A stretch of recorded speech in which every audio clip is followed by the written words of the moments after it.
Item নাই, specific item নাই।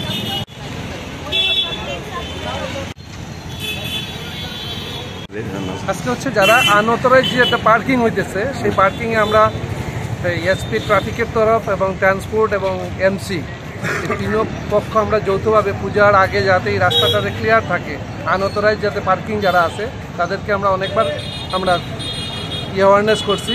এখন আমরা এটা পদক্ষেপ নিতেছি যাতে এই জনসাধারণের সুবিধা হয়, পূজাতে যাতে তাদের কোনো ধরনের অসুবিধা সৃষ্টি না হয় এবং প্রপার প্লেসে যাতে বাইকগুলো রাখে বা গাড়িগুলো রাখে। প্রত্যেকদিন হইব এই জন্য এটা আমাদের কন্টিনিউ প্রসেস, আমরা এখন কন্টিনিউ এটা করতে থাকি এবং রাস্তাতে যাতে যানজট এড়ানোর জন্য এবং যাত্রী সাধারণ যাতে ভালোভাবে রাস্তাতে চলাফেরা করতে পারে এবং দুর্ঘটনার থেকে যাতে আমরা রক্ষা পেতে পারি, এটাই হলো মুখ্য উদ্দেশ্য।